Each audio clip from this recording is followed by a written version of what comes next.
And drama. Stefan Johansson goes off in the rain. The Gulf Audi is in the gravel. There is the debris on the outside, or the left-hand side of the picture, the inside of the corner, and he has clearly spun there, perhaps collided with the tail end of a Bentley. So we need to watch very closely as the team mechanics throw the damaged nose over the barriers on the far side.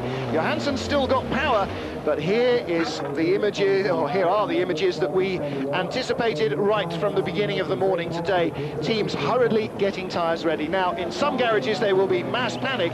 In the Audi team, I doubt it. But Mike Earl's Arena team that run the Gulf Audi will certainly be looking at the screen very intently to try and figure out what they're going to need when Johansson arrives. And of course, David, as long as the car's drivable and they can get back, they're not going to be out of the race, are they? No, they're not, but one thing is they're going to need an awful lot of parts to repair that car, because you hit the back of the car as well. You can see the part of the rear wing hanging off, part of the rear diffusers damaged, as well as everything else. It's another car off, one of the Cadillac cars. That's the Cadillac, that's the number 5 machine that was lying in 9th place. That's Eric Bernard, so Anthony Reid has, we assume, picked up a place from him. The marshals are going, hey, hold your horses, as he's going, push me out, and trying to gas it up.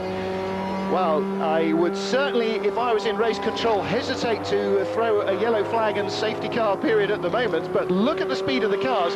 I could certainly go quicker in my Morris Minor around there. They are rim deep in water. Somebody else off, yes, David, looks like by the Armco barriers there towards the top left of the picture, looks as though there is somebody else off there, unless that's just a marshal's post we can see. But lots of yellow flags waving as the snatch vehicle tries to drag the Dams car backwards out of the gravel. Into the pits comes the first car. This is the number 7 car. Martin Brundle was in front of Stefan Johansson. I said we needed to watch to see if he'd been hit from behind. Look at this, it's broad sunlight. What are they going to do? The first thing they do is when they stop is fill it with fuel. They can't do anything else while they're doing that, so a quick refill with fuel. Once that's done, the car will be jacked up, and then any work needed to be done on it will be done. Well, it looks like they're going for tyres, though, so it looks as though he would have escaped, I think, then, without being hit. In comes Frank Bieler as well, the number change as well.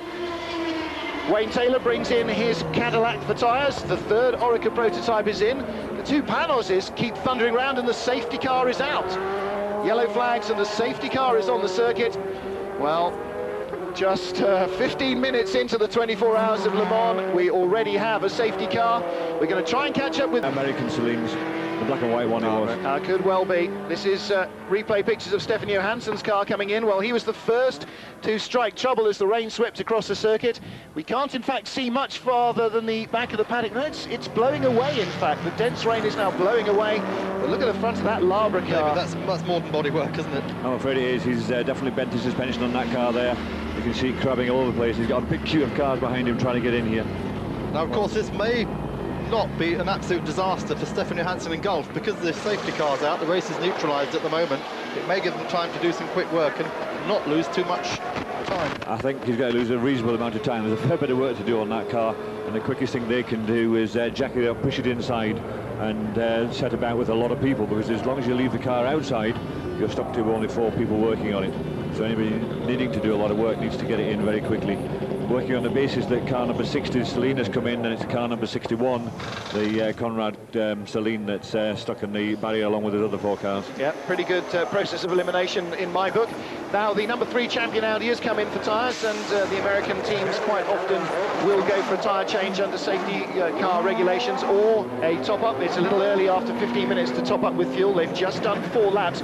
Laurent Aiello, incidentally, I said I thought that if Bieler had stopped in the number 1 car, Aiello would certainly continue in the number 2 Audi without stopping, and he has done. There he is behind this slow Porsche.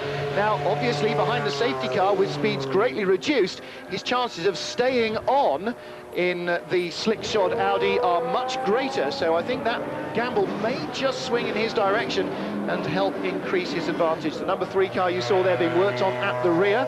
They're putting a new body part back on. There is Jan Lammers. He's got Martin Brundle behind him, and I don't think that Lammers has been in the pit. Unfortunately, our monitor doesn't have that column here, but Aiello was leading by 40 seconds from Lammers as they crossed the line at the end of the last lap. Brundle was in 3rd place. ahead of Wallace, the two Bentley drivers third and fourth. Beeler down to fifth place, and then Blundell in sixth and Reed in seventh. Wow, that makes great reading. If only we could do that at 3:45 tomorrow afternoon. I think everybody would be completely confounded. But the number 34 MG of Anthony Reed is still in the pits with the rear bodywork off. I think perhaps that may be their last hurrah. This is unfortunate. This is the Équipe de France, the French Federation's bid for glory at Le Mans. It's definitely looking over. That car of David Tarian is absolutely destroyed. It Well, looks a like more cynical person might suggest that perhaps with the Équipe de France car having crashed, that may well have chipped the race organisers into throwing a flag out, but I wouldn't possibly. David Murray bringing the Reynard in. He's sharing with Milka Duno, and David's made a long trip all the way from America for this race, called in at very late notice, and all but now here we are, still problems. They're having problems getting those cars. They're pulling that Celine out across the road. They're obviously going to do that one first, but they've really got to slow the pace down a bit, haven't we? This is a very dangerous time for everybody. It is. You can see the marshals here stand on the side of the circuit. They don't stand behind the barriers with the yellow flags. They stand actually on the circuit. But all the way around the circuit now, you see the yellow flags. There are pace cars out. But because this is such a long circuit, they don't have one pace car. They have two pace cars. One part time they used to have three, but they've cut that down now to two pace cars.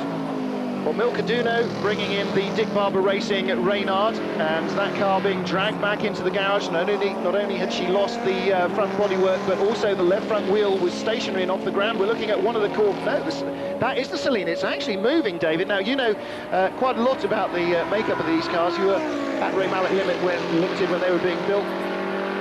Go on, give us a quick rule of thumb. It's most of it's at the back of the car. Most of the engine and everything's there, so...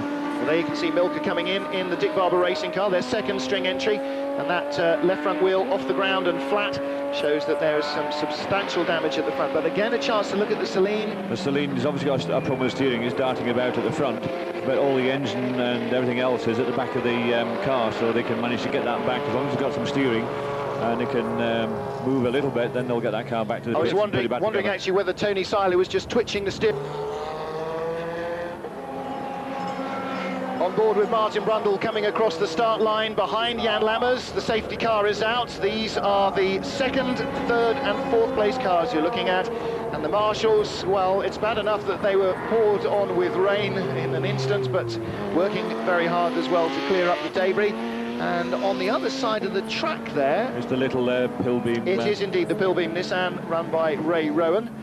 Warren Carway and Martin O'Connell, the regular drivers in that one. Such a tragedy for Rowan. It's been their dream this year to come to Le Mans. It's a brand new team. They've come out of the British Formula 3 Championship.